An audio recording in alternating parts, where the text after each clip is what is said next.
Okay, तो हमारा topic है digital wellbeing and work life balance. ठीक है, तो डिजिटल वेलबीइंग क्या होता है?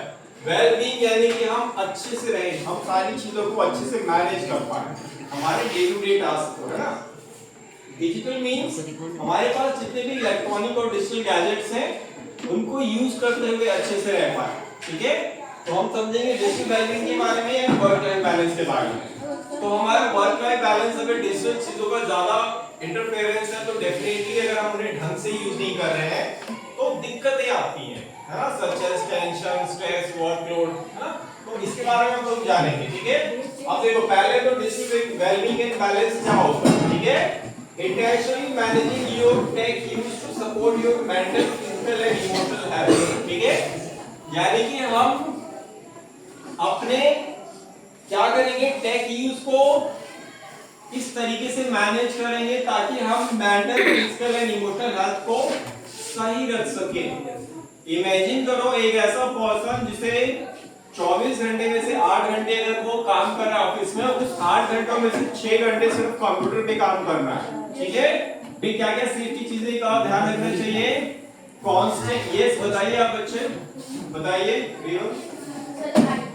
क्या आई सर। ठीक है, बैठ जाइए, आप बताइए सर। डॉक्टर से आई के बारे में सिखाना चाहिए क्योंकि इतना लेट तक अगर काम करते हैं तो हमारे आंख में प्रॉब्लम।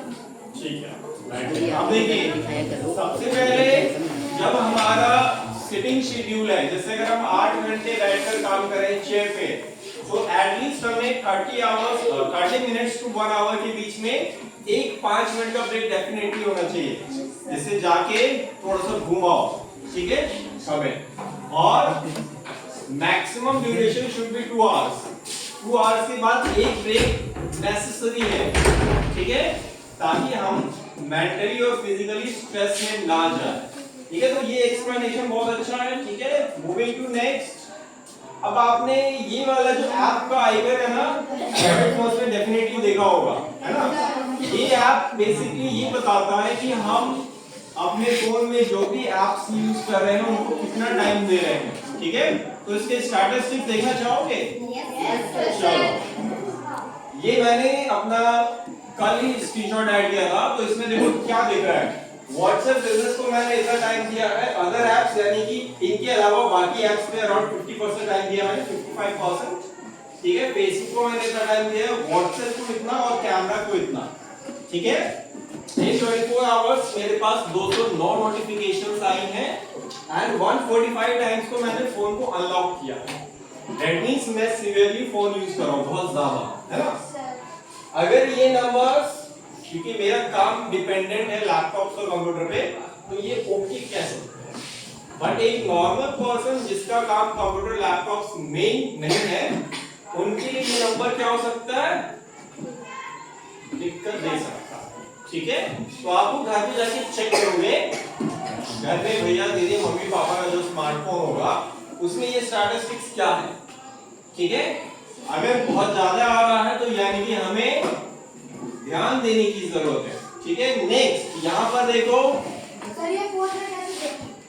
आप सेटिंग्स में जाकर के या ऐप लिस्ट में कमेंट जाकर के सिंपली डिजिटल वेलबीइंग सर्च करोगे। ठीक है, अगर आपने ऐप इंस्टॉल नहीं होगा तो सेटिंग्स में जाकर के सर्च करोगे तो वो दिख जाएगा। क्लियर है?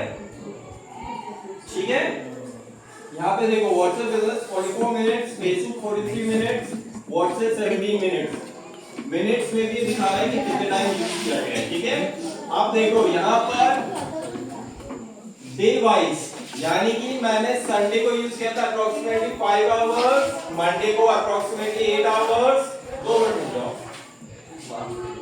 मंडे को एटलीस्ट 8 आवर्स एंड ट्यूसडे को रुक जाओ 5 मिनट बाद, क्योंकि जिस टाइम मैंने स्क्रीनशॉट लिया था आधा दिन ही निकला था, तो ये कंप्लीट डेटा नहीं है।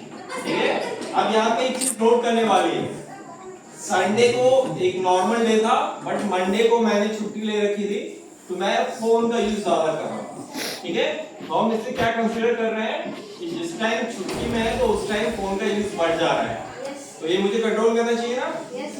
हाँ, इसी तरीके से आप लोग एनालिसिस करके कंट्रोल कर सकते हो। ठीक है, ये एक्चुअली मैंने जब फोन लिया ना, ठीक है, और उसके दूसरे तीसरे दिन ये मैंने किया, क्योंकि अगर मैंने 4 लिमिट टाइम्स यूज किया हुआ होता तो कितना रिकॉर्ड में रहता आपको 7 डेज 28 डेज इस तरीके का भी डेटा दिखेगा, 1-2 महीने का भी डेटा दिखता है, ठीक है।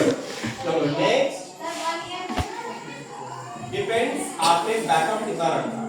अब देखो एक चीज इसमें और खास है, जब हम इन सारी चीजों को प्रॉपर मैनेज करते हैं, यानी कि ये बच्ची जो है ये सारी टेक्नोलॉजिकल गैजेट्स को यूज कर रही है बट सिर्फ काल्म है, ठीक है, एकदम पेशेंटली सारी चीजें मैनेज कर रही है, यानी कि इसे किसी भी टाइप का डिजिटल स्ट्रेस नहीं है, ठीक है, डिजिटल आइटम से मिलने वाला स्ट्रेस नहीं है। तो हमें इसी की तरीके से अपनी चीजों को मैनेज करना चाहिए, ठीक है।